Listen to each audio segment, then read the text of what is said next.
ஆண்டோடைய பிள்ளைகளாகிய உங்கள் ஒவ்வொருவருக்கும் எங்கும் நிறைந்தவர் ஊழியத்தின் சார்பாக வாழ்த்துக்களும் பிரார்த்தனைகளும். இந்த நாளில் ஒரு வசனத்தை நாம் தியானிக்கலாம். சங்கீதம் 34ஆம் அதிகாரம் 10ஆம் வசனத்தை தியானிக்கலாம். இன்றைக்கு செய்தியினுடைய தலைப்பு என்னவென்று சொன்னால், யாருக்கு குறைவில்லை என்கிற தலைப்பிலே நாம் தியானிக்கலாம். பொதுவாக வாழ்க்கையில் குறைவுகள் என்று யாரும் என்ன செய்ய மாட்டாங்க, வருவதை விரும்ப மாட்டாங்க.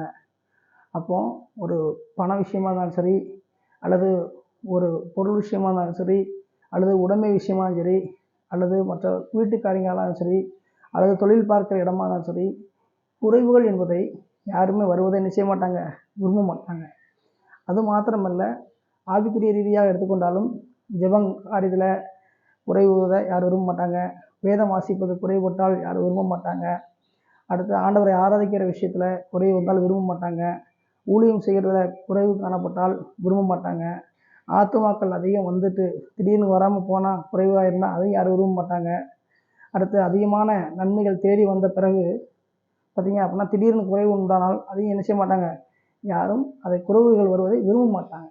எல்லாரும் என்ன செய்ய மாட்டாங்க, அதை விரும்பாத ஒரு நிலையில் இருக்கிறாங்க. இருக்கட்டும். அப்படி இருந்தாலும் இன்றைக்கு நாம் பார்க்கக்கூடிய விஷயம் என்னன்னா, யாருக்கு குறைவுகள் இல்லை என்கிற தலைப்பில் பார்க்கணும். குறைவுகளை விரும்ப மாட்டாங்கிறது ஒரு புறம் இருந்தாலும், குறைவுகள் யாருக்கு இல்லை என்கிற தலைப்பிலே நாம் பார்க்க போகிறோம். ஆதாரமாக தான் சங்கீதம் 34ஆம் அதிகாரம் 10ஆம் வசனத்தை நாம் பார்க்கணும். இன்றைக்கு அந்த செய்தியுடைய தலைப்பில் என்னென்னா, நம்ம யாருக்கு குறைவில்லை பார்த்தோம். அந்த வசனம் என்ன சொல்லுகிறதுனா, கர்த்தரை தேடுகிறவர்களுக்கோ ஒரு நன்மையும் குறைவிடாது. சிங்க குட்டிகள் தாழ்ச்சி அடைந்து பட்டினியாக இருக்கும், ஆனால் கர்த்தரை தேடுகிறவர்களுக்கோ ஒரு குறைவும் வராதுங்க. அப்போ யாருக்கு குறைவுகள் வராதுன்னா, கர்த்தரை தேடுகிற பிள்ளைகளுக்கு ஒரு குறைவும் வராது. அப்போ அதை தான் வேதம் சொல்லுகிறது. யாருக்கு குறைவு இல்லைன்னா, குறைவுகள் அப்படின்னா இல்லைன்னா வராதுன்னு அர்த்தம். அப்போ வராதுன்னு என்ன அர்த்தம்னா, கர்த்தரை தேடுகிறவர்களுக்கு குறைவு இல்லை. குறைவு இல்லைன்னா குறைவு வராதுன்னு அர்த்தம். அப்போ ஆண்டவர் அவங்க வாழ்க்கையில் குறைவுங்கிற அந்த நிலையை என்ன செய்வார், மாற்றிடுவார். அதுக்கு முன்னாடி ஒரு வசனம் போட்டிருக்கு, சிங்கக்குட்டிகள் தாழ்ச்சி அடைந்து பட்டினியாக இருக்கும் அப்படின்னு. பொதுவாக சிங்கம் சொன்னால் இதுக்கு என்ன அர்த்தம்? சிங்கம் சிங்கக்குட்டிகள்னா அது ராஜா அப்படின்னு சொல்லுவாங்க. அது காட்டுக்கு ராஜாம்பாங்க. சிங்கம்னா ஒரு ஆளுகை குறிக்கும். அப்போ அந்த ஆளுகைக்குரிய ஒரு சிங்கமானது அது பெரிய அளவில் என்ன செய்யும், காடுகளில் தன்னை பெரிதாக காட்டிக்கொள்ளணும். அப்போ அங்கே சிங்க குட்டிகள் அப்படின்னு சொல்லிட்டு கர்த்தரை தேடுகிறவர்களுக்கோ அப்படின்னு சொல்லி ஏன் ஜாயின் பண்ணி சொல்கிறாங்கன்னா, இந்த இடத்துல சிங்க குட்டினா விலங்குகளை சொல்லலை. சிங்க குட்டிகள்னா பெரிய பெரிய பணக்காரங்க, பெரிய பெரிய அதிகாரிகள், பெரிய பெரிய ஆளுகை செய்யக்கூடியவங்க, பெரிய பெரிய அதிகாரத்தில் உள்ளவங்க, பெரிய பெரிய நிலையில் உள்ளவங்க, அவங்கள குறிக்குது. அப்போ அவங்க வாழ்க்கையில் எவ்வளோ பெரிய செல்வங்கள் இருக்கும், எவ்வளோ ஆசீர்வாதங்கள் இருக்கும். ஆனால் அப்படிப்பட்டவங்க வாழ்க்கையில் கூட குறைவுகள் வரும். அவங்க வாழ்க்கையில் கூட சிங்க குட்டிகளை போல ஆளுகையை இருக்கக்கூடியவங்க வாழ்க்கையில் கூட குறைவுகள் வரும். அப்படி வந்தால் கூட கர்த்தரை தேடுகிறது குறைவுகள் வராது, ஒரு நன்மையும் குறைவுபடாது அப்படின்னு அழுத்தமாக ஆண்டவர் சொல்லுகிறார். அப்போ இந்த உலகம் பார்த்திங்கன்னா என்ன செய்யும், குறைவுகளை விரும்பாத உலகமாக இருக்குது. எங்கே பார்த்தாலும் குறைவுகள் வேண்டான்னு சொல்லுது. அப்போ வேண்டாம் அப்படின்ற மாதிரி சொன்னாலும், விரும்பாமல் இருந்தாலும், அதுக்கு தேவ பிள்ளைகள் என்ன செய்யணும்னா கர்த்தரை தேட வேண்டும். கர்த்தரை தேடுதல்னா என்ன? இழந்து போனதை, தொலைச்சி போனதை தேடுவாங்க. அதே போல் ஆண்டவருடைய அந்த ஆசீர்வாதங்களை, அந்த ஆவிக்குரிய மீட்பை, உள்ளான மனிதன் பெற்றுக்கொள்ளக்கூடிய மீட்பை என்ன செய்யணும், ஆர்வத்தோடு தேடுகிற அனுபவம் தான் தேடுகிற ஒரு காரியமாக இருக்கிறது. அப்போ ஆண்டவர் என்னை குறித்து என்ன காரியங்களை வைத்திருக்கிறார், அவர் எந்த காரியத்தை நான் அவர் சமூகத்தில் இழந்து போனேன், எந்த காரியத்தை நான் அவருடைய சமூகத்தில் பெற்றுக்கொள்ளணும் அப்படிங்கிற ஒரு ஆர்வத்தை வெளிப்படுத்தக்கூடிய காரியங்களை நம்ம உணர்ந்து நம்ம உண்மையாக தேடுவோம் என்று சொன்னால், நம்ம வாழ்க்கையில் ஆவியில், உள்ளான ரீதியில், ஆத்மாவில், சரீர பிரகாரமாக, பொருளாதார ரீதியில் குறைவுகள் வராது. சரி, யார் கர்த்தரை தேடினாங்க அப்படின்னு பார்க்கும் பொழுது ஒரு காரியத்தை பார்க்கலாம். தாவீது ராஜாவை பார்க்கலாம். அவருடைய வாழ்க்கையில் ஆரம்ப நாட்களில் மிகவும் கஷ்டப்பட்டார், வேதனைப்பட்டார். உணவுக்காக என்ன செய்தார், ரொம்ப வேதனைப்பட்டு கஷ்டப்பட்டார்.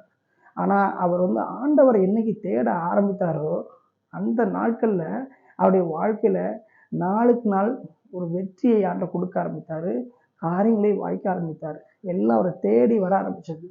எல்லா காரியமும் அவருக்கு குறைவுகள்லாம் நீங்க ஆரம்பித்தது.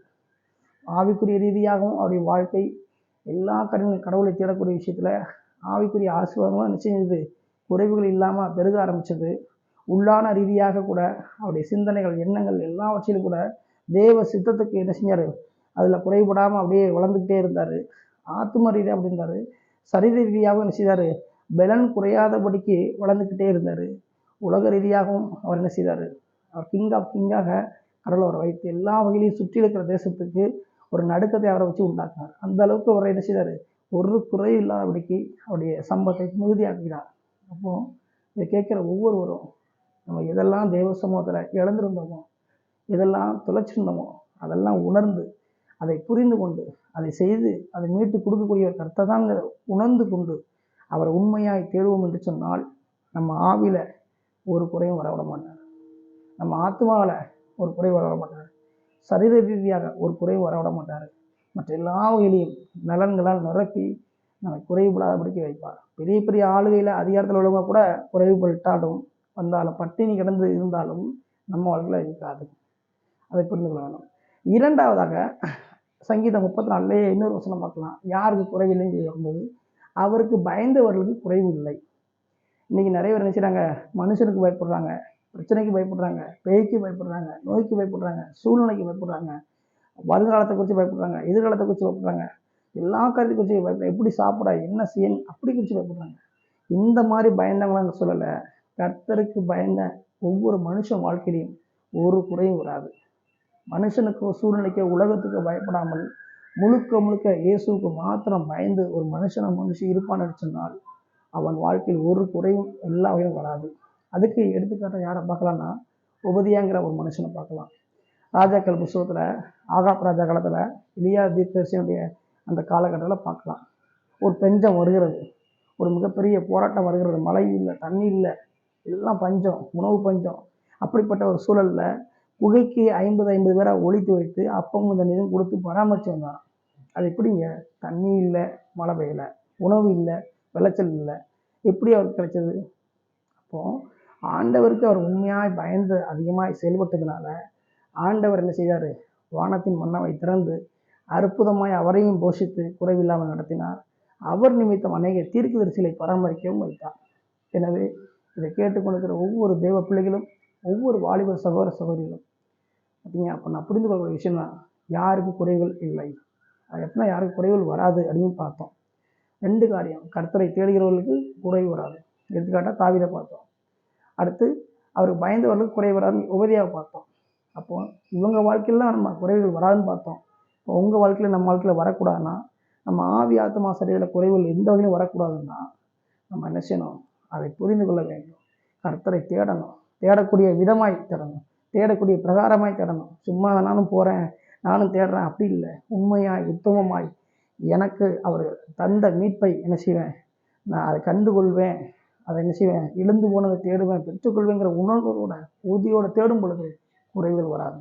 அவருக்கு பயப்படும் பொழுது குறைகள் வராது.